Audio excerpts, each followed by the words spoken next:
नमस्कार बच्चों, YouTube channel शिक्षालय में आपका बहुत बहुत स्वागत है। मेरा नाम है रेणु यादव। इस YouTube चैनल में हम क्लास 9 से लेकर क्लास 12 तक के CBSE के जितने भी केमिस्ट्री के चैप्टर हैं सब कवर करेंगे। ठीक है, कोरोना 19 के इस लॉकडाउन में आप सब लोग अपने घर में परेशान न होइए। यदि आपको केमिस्ट्री में कोई दिक्कत है, आप इस चैनल के माध्यम से उन चैप्टर्स को समझिए। अगर आपको कोई डाउट होता है तो कमेंट सेक्शन में बताइएगा। ठीक, तो आज हम क्लास 9 का चैप्टर नंबर 1 स्टार्ट करेंगे, जिसका नाम है matter in our surrounding.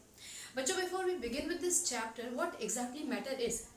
Anything that you see and that you found yourself surrounded with is known as matter. या फिर कोई भी चीज़ आप इस्तेमाल करते हो वो भी मैटर ही है। जैसे कि ये स्केच कलर्स, ये मार्कर, ये बोर्ड, हवा, पानी, तारे, कोई भी चीज़ जो हम खाते हैं वो सारी की सारी चीज़ें मैटर कहलाई जाती हैं। क्लियर? अब ये मैटर किससे बना होता है? This matter is made up of particles. Clear? ये मैटर जो है वो पार्टिकल्स से बना होता है। पार्टिकल्स के दो कैरेक्टरिस्टिक्स हो सकते हैं, मैटर के दो कैरेक्टरिस्टिक्स हो सकते हैं, फिजिकल और केमिकल। इस चैप्टर में हम मैटर के फिजिकल कैरेक्टरिस्टिक्स के बारे में बात करेंगे। अब दोबारा से वहीं आ जाते हैं बिगनिंग में। मैटर आपका पार्टिकल्स से मिलकर बना होता है। इन पार्टिकल्स की 3 प्रॉपर्टीज होती हैं। पहली बात, जो पार्टिकल्स होते हैं उनके बीच में स्पेस होता है, यानी कि जगह होती है। दूसरा, इनके बीच में फोर्स ऑफ अट्रैक्शन होता है। फोर्स ऑफ अट्रैक्शन तो आप समझते ही होंगे ना, एक दूसरे को बाइंड करके रखते हैं फोर्स ऑफ अट्रैक्शन की वजह से जितने भी पार्टिकल्स होते हैं वो। और तीसरा, ये पार्टिकल्स जो होते हैं वो लगातार मूव करते रहते हैं। ऑलराइट, अब इन कैरेक्टरिस्टिक्स को थोड़ा सा विस्तार से समझते हैं। मान लीजिए कि आपको नींबू पानी बनाना है गर्मी के टाइम में, तो आप क्या करते हैं? एक गिलास पानी लेते हैं। पानी क्या है? मैटर। ऑलराइट, और आपने उसमें नींबू डाला, नींबू का रस डाला। नींबू का रस क्या है? वो भी मैटर है। आपने ऊपर से थोड़ा सा सॉल्ट डाला और मान लीजिए शुगर भी डाला अपने टेस्ट के हिसाब से। शुगर और सॉल्ट भी मैटर ही हैं। और हमने शुरुआत में ये बात की कि जितने भी मैटर होते हैं वो पार्टिकल्स से मिलकर बने होते हैं। पार्टिकल्स के बीच में स्पेस होता है। इसका मतलब जो पानी है ना बच्चों, उस पानी के जो पार्टिकल्स हैं उनके बीच में स्पेस होगा। ऑलराइट, जो सॉल्ट है उसमें भी स्पेस होगा, जो नींबू पानी है उसमें भी स्पेस होगा।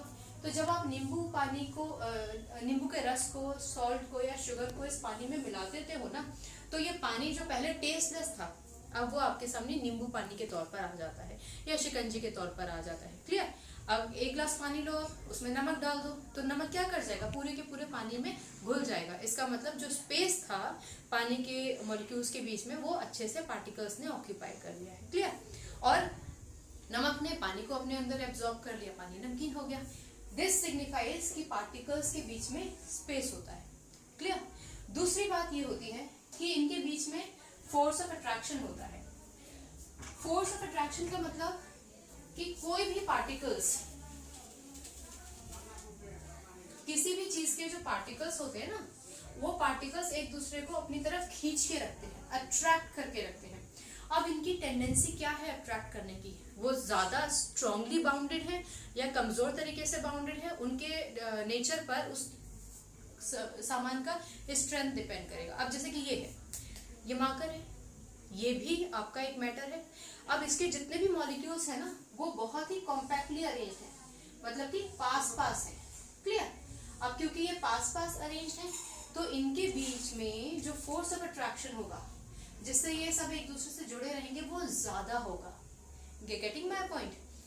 इसमें भी स्पेस है। अब मान लीजिए कि आपने घर में एक धूप बत्ती जलाई। ऑलराइट, वो धूप बत्ती की स्मेल दूर तक चली जाती है। क्यों? क्योंकि धूप बत्ती आपकी गैसियस फॉर्म में होती है, गैस फॉर्म में होती है। मतलब उसके जो पार्टिकल्स होते हैं वो एक दूसरे से दूर होते हैं। क्योंकि ये दूर होते हैं, इनके बीच का फोर्स ऑफ अट्रैक्शन कम होता है और इसीलिए मिक्सअप हो जाते हैं। क्लियर हो गई बात? तो पार्टिकल्स के बीच में फोर्स ऑफ अट्रैक्शन होता है।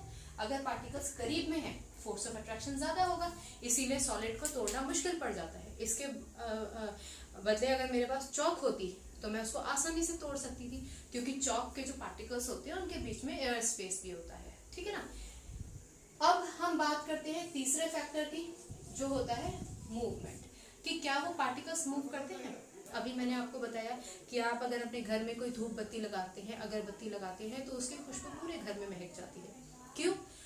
आपने जैसे ही अगरबत्ती को जलाया उसके जितने भी पार्टिकल्स थे वो सारे हवा में डिस्ट्रीब्यूट हो गए।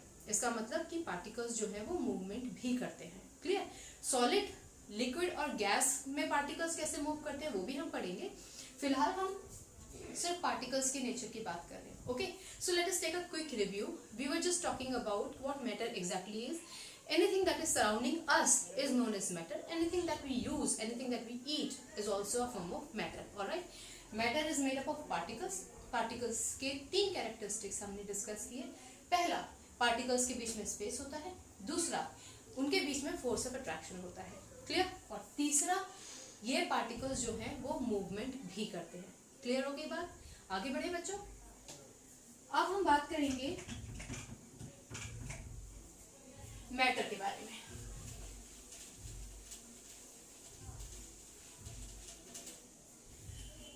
बच्चों, मैटर को हम 2 तरीके से पढ़ सकते हैं, इसकी केमिकल प्रॉपर्टीज और इसकी फिजिकल प्रॉपर्टीज। लेकिन चैप्टर नंबर 1 में हम सिर्फ फिजिकल प्रॉपर्टी के ऊपर ही फोकस करेंगे। फिजिकल प्रॉपर्टी मतलब वो दिखता कैसे है, वो बह सकता है या स्टेबल रह सकता है, एक्सेट्रा एक्सेट्रा। ओके, तो पहली बात, मैटर को हम 3 कैटेगरीज में कैटेगराइज करेंगे। पहला हो गया आपका सॉलिड, दूसरा हो गया आपका लिक्विड और तीसरा हो गया आपका गैसियस फॉर्म, जिसको आप गैस बोलते हो। ओके, सबसे पहले मैं तीनों के डायग्राम्स बना के मॉलिक्यूल्स इसके कैसे अरेंज होते हैं, या आप फिलहाल के लिए कहिए कि पार्टिकल्स कैसे अरेंज होते हैं, वो मैं आपको बताती हूँ। ये सॉलिड है। सॉलिड की अपनी एक फिक्स बाउंड्री होती है। ऑलराइट, और इसके जो पार्टिकल्स होंगे, ये जो गोल गोल मैं बना रही हूँ, आप ये मान के चलिए कि पार्टिकल्स हैं ये। क्लियर? ये हमने पार्टिकल्स बना दिए। पहले हम सॉलिड की बात करते हैं। देखो बच्चों, सॉलिड में जितने भी सॉलिड्स होते हैं उनकी अपनी एक फिक्स्ड बाउंड्री होती है। क्या होती है? I'll write with the black marker, fixed boundary.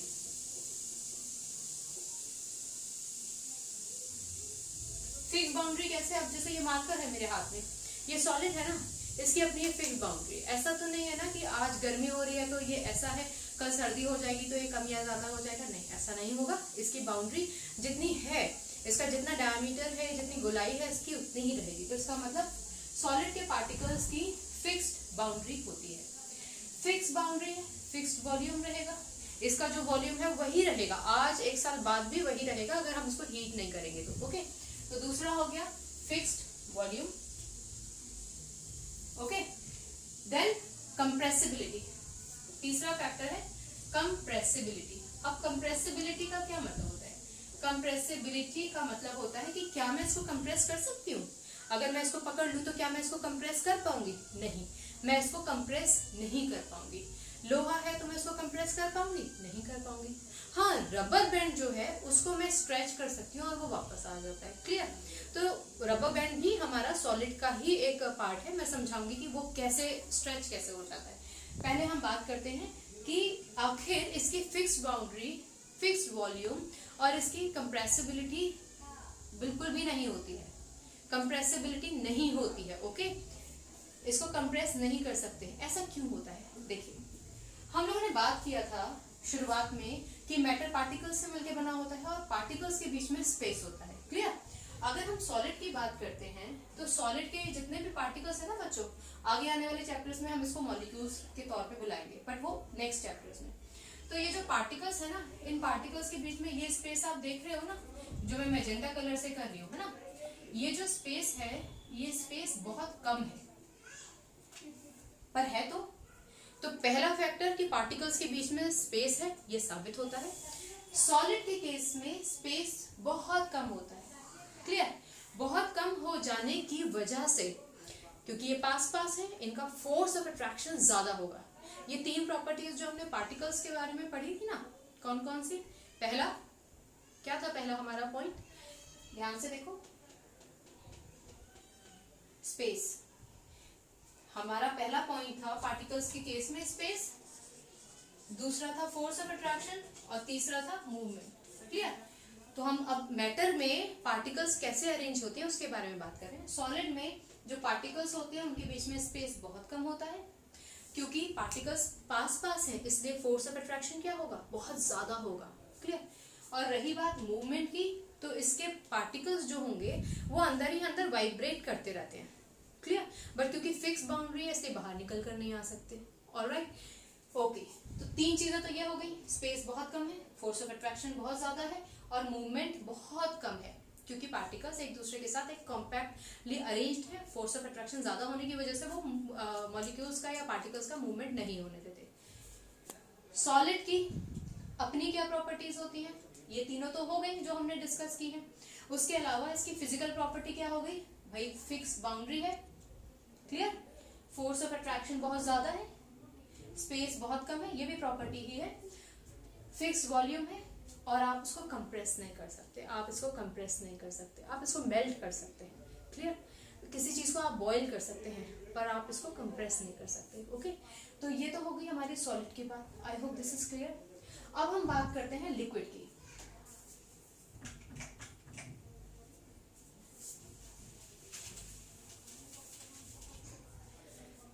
जब हम लिक्विड की बात करते हैं तो लिक्विड में भी मान लीजिए ग्लास ले लिया मैंने या बीकर, इसमें जो पार्टिकल्स है ना हमारे वाटर के, उनके बीच का जो डिस्टेंस है आप देख रहे हो ना, सॉलिड में तो बहुत पास पास थे और इसके बीच का डिस्टेंस क्या है, बहुत सारा है, बहुत ज्यादा है ना पार्टिकल्स के बीच का डिस्टेंस। तो तीन चीजें वही हम डिस्कस करेंगे, स्पेस ज्यादा है, जब स्पेस ज्यादा है तो फोर्स ऑफ अट्रैक्शन क्या होगा, कम होगा एज कंपेयर टू सॉलिड। तीसरा, मूवमेंट क्या होगा, मूवमेंट बहुत ज्यादा होगा, मूव कर सकेंगे, क्लियर। अब हम बात करते हैं फिक्स बाउंड्री की। तो भाई इसकी अपनी कोई फिक्स बाउंड्री नहीं है, आपने इसको ग्लास में कर दिया तो इसने ग्लास का शेप ले लिया, आप इस पानी को जग में कर देंगे तो जग का शेप ले लेगा, आप इसको बोल में कर देंगे तो बोल का शेप ले लेगा। तो मतलब इसकी कोई फिक्स बाउंड्री नहीं है। हाँ, वॉल्यूम फिक्स्ड है, क्वांटिटी हमेशा वही रहेगी। एक ग्लास पानी है तो जग में कर दोगे तभी भी एक ग्लास रहेगा, और बोल में कर दोगे तब भी एक ग्लास रहेगा। अगर आप उसको बॉईल करोगे तो बात अलग है, उसकी हम बात नहीं कर रहे अभी। ओके, अब कंप्रेसिबिलिटी की बात आती है कि क्या आप इसको कंप्रेस कर सकते हैं। अब आप ये सोच के बताइए कि क्या आप किसी भी लिक्विड को कंप्रेस कर सकते हो। सोचो अगर आपने उसको कभी कंप्रेस किया है क्या। पानी को आप कंप्रेस कर सकते हो क्या, पानी को आप कंप्रेस नहीं कर सकते हो। ओके, क्योंकि पानी पे आप दबाव डाल सकते हो क्या, ऐसे करके नहीं, कंप्रेस नहीं कर सकते, ठीक है। आई होप दिस इज क्लियर। अब हम बात करते हैं गैसियस फॉर्म की। तो मान लीजिए कि मैं एक बलून ले लेती हूँ, ओके, और इस बलून में जो पार्टिकल्स है ना, लिक्विड में तो फिर भी इतना इतना हमने डिस्टेंस दिखा दिया, गैसेस के केस में पार्टिकल्स के बीच का जो डिस्टेंस होता है ना बहुत ज्यादा होता है। तीन चीजें हम डिस्कस करेंगे, स्पेस कितना है, बहुत ज्यादा है, बहुत ज्यादा स्पेस है। दूसरा, फोर्स ऑफ अट्रैक्शन, तो भाई जब स्पेस बहुत ज्यादा है तो फोर्स ऑफ अट्रैक्शन अपने आप कम हो जाएगा। और तीसरा, मूवमेंट। देखिए अगर फोर्स ऑफ अट्रैक्शन कम है तो दोनों एक दूसरे को बांध के नहीं रख पाएंगे और इसीलिए मूवमेंट ज्यादा होगा। आई hope this is clear, movement ज्यादा होगा। अब हम बात करते हैं वॉल्यूम की, कंप्रेसिबिलिटी की और फिक्स बाउंड्री की। क्या इसकी कोई फिक्स बाउंड्री है, इसकी कोई फिक्स बाउंड्री नहीं है। आपने बलून फुलाना शुरू किया, आपने इतना फुलाया, गैस इतने में आ गई, आपने और फुला दिया, उसके डायमेंशंस और ज्यादा हो जाएंगे। आई होप दिस इज क्लियर। हाँ, आप इसको कंप्रेस कर सकते हो। आपके घर में जो गैस आती है एलपीजी, वो कंप्रेस्ड गैस है, लिक्विफाइड पेट्रोलियम गैस। आप जो अपने गाड़ी में सिलेंडर लगवाते हैं सीएनजी, वो भी क्या है, compressed natural gas. Okay, but इसका वॉल्यूम ऐसा नहीं है कि वॉल्यूम इसका फिक्स नहीं रहता, it has a particular fix volume but the particles will move. और एक और चीज है, क्योंकि इनके बीच में फोर्स ऑफ अट्रैक्शन तो होता नहीं है, तो जब ये पार्टिकल्स मूव करते हैं ना तो ये अपनी बाउंड्री को हिट करते हैं। अब जैसे सिलेंडर में जो गैस है उसके जो पार्टिकल्स होंगे वो गैस सिलेंडर की बाउंड्री को हिट करेंगे बार बार। अगर बलून में गैस है तो वो बलून की बाउंड्री को बार बार हिट करेंगे। Is that clear. तो इसका मतलब एक फोर्स एक्सर्ट करते हैं वो जिस भी कंटेनर में होते हैं उसमें, इसलिए क्योंकि फोर्स ऑफ अट्रैक्शन ना के बराबर है। आई होप दिस इज क्लियर। इसका एक क्विक रिव्यू ले लेते हैं और फिर आगे बढ़ेंगे।